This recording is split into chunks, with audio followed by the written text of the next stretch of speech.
What's going on, everybody? Welcome to the Rad Chad Show. Today we have got a review of Harry Potter Hogwarts Battle, the Monster Box of Monsters expansion, and I have got Audrey, my wife, with me.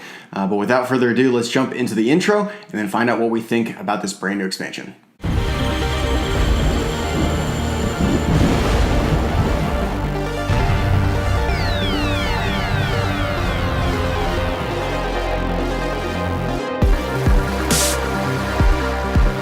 Okay, the Monster Box of Monsters expansion. First of all, how do you like Harry Potter, the base game? So, more so than anything, I'm just a Harry Potter fan. So I'm one of those people that's probably going to like anything, including Harry Potter. So I really like the game, not so much for the game mechanics, but because I like Harry Potter. Yep, we're predisposed to liking that base game for a lot of reasons. Number one, we're both Harry Potter fans. Number two, we love cooperative games. Number three, we like deck builders. So it really hit on all of those things. And so we enjoyed the base game. It's not the best deck builder cooperative game in the whole world, but it was a fun game. So we were excited to jump into the new expansion. And my question for you know what? Before we dive into any of this, I think that there will be people who are worried about spoilers.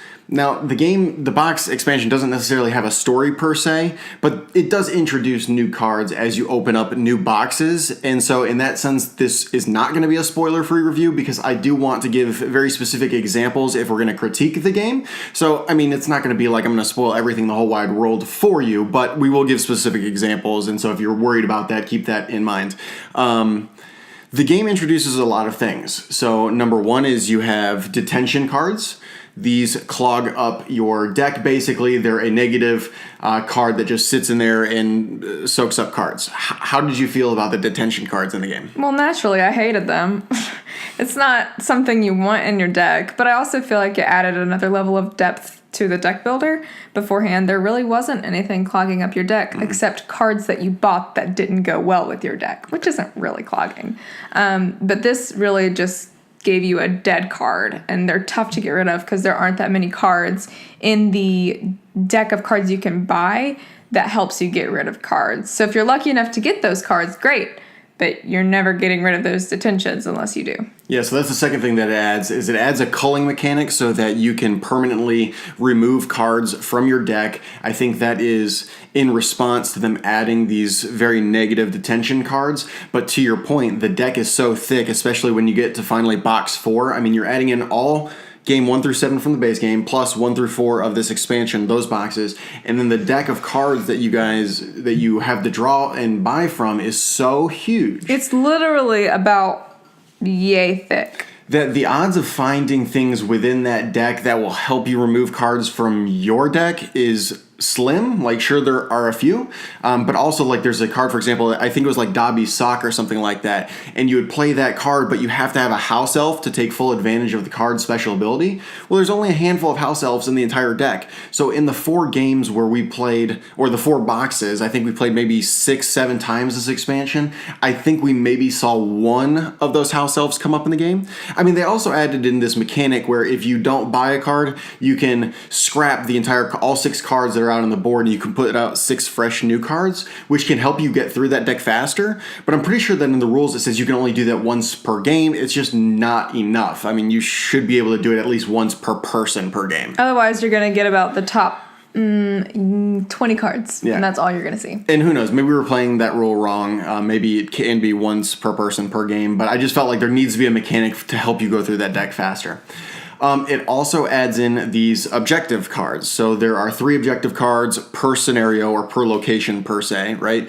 And so you have to meet some specific criteria, like you need to deal 1 damage to each of the characters out there, and then you can complete this objective, and you have to complete all 3 objectives. They're mandatory in order for you to beat the game, in addition to you obviously beating all the villains and Voldemort. How did you feel about the objective system?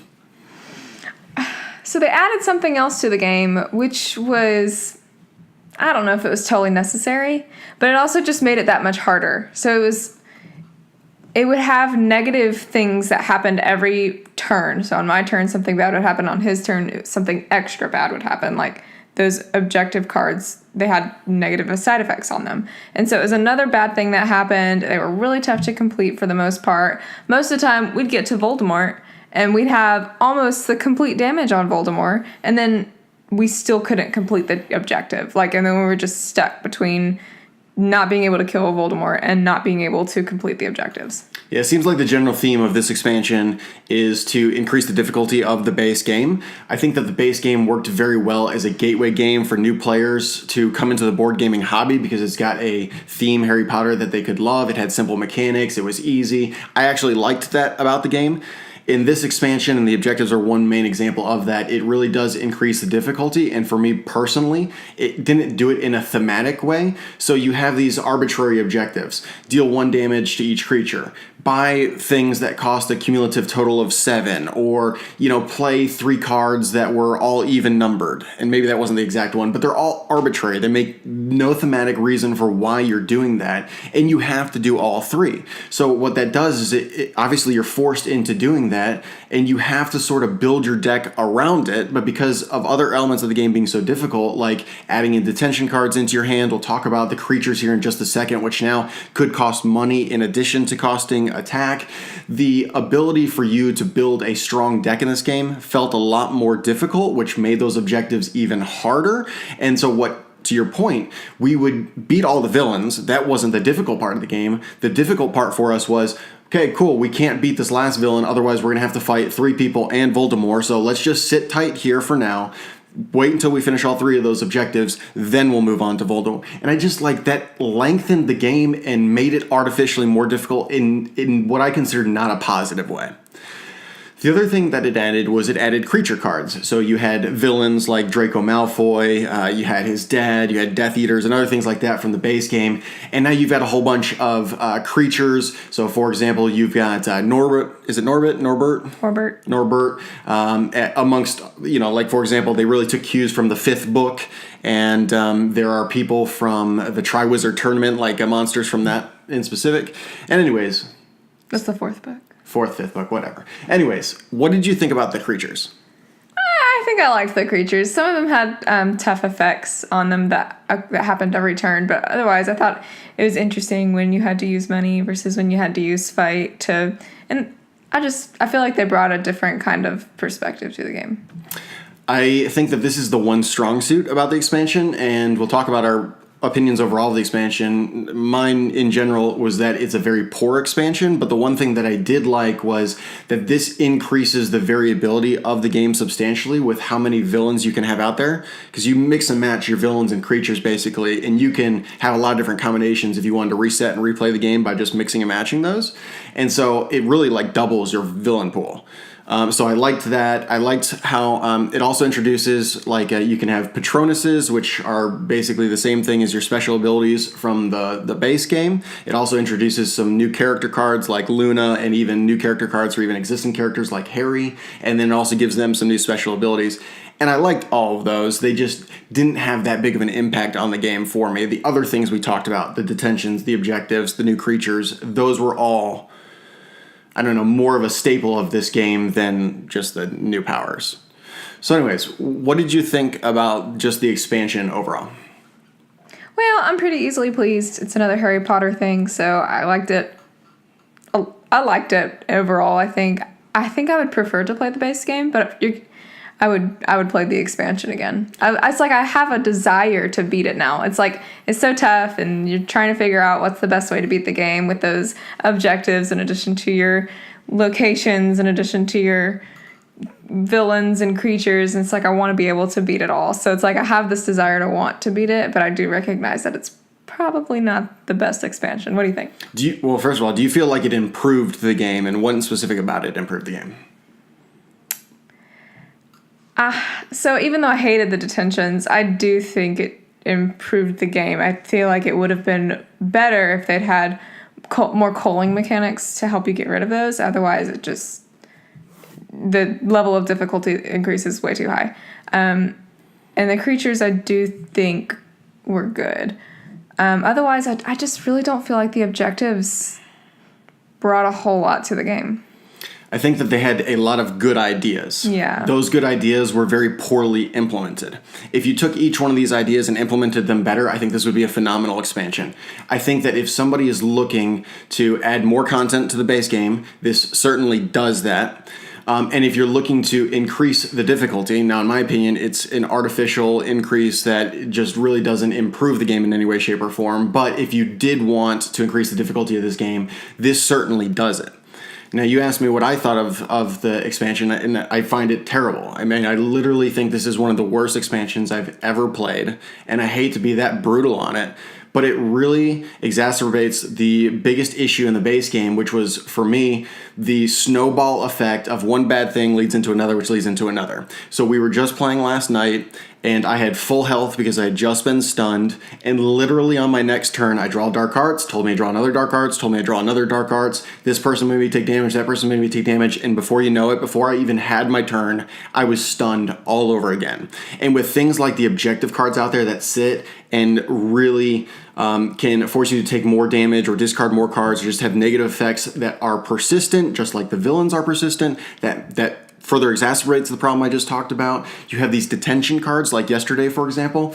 I literally was putting my money on enemies because that's another mechanic is that you can put, instead of defeating enemies with attack, you now sometimes have to defeat them by using money. And they're on the card whether you do money or attack. Correct. And some of them even do both. Some of them have both. And so, anyways, I was so stripped of being able to play cards at the beginning because I had detentions clogged in my deck. I literally could not buy any cards. So I just took my money, and it was in our best advantage for me to put my money towards those enemies because they were hurting us so bad at the beginning.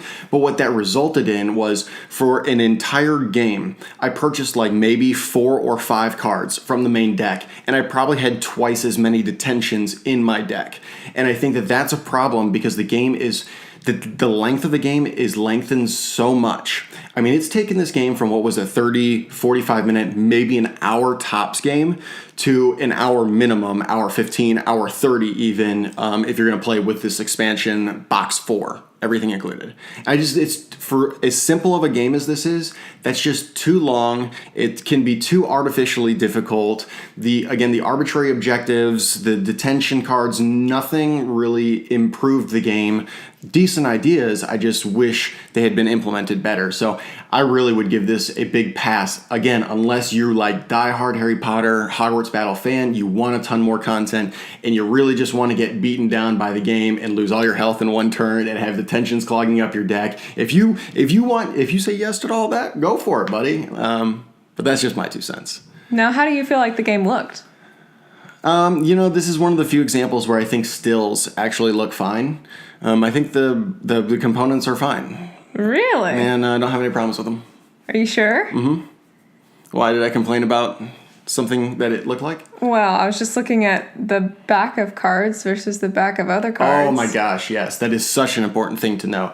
So the back of the cards between the expansion and the base game are so painfully obvious which is which that when you're drawing cards from your deck, I can already tell you, the next card on my deck is going to be a detention card because it has this color backing, right? Or, we're about to come up against a creature because it doesn't have the same color backing as the villains from the base game. And that can really make a pretty huge difference in how you play the game.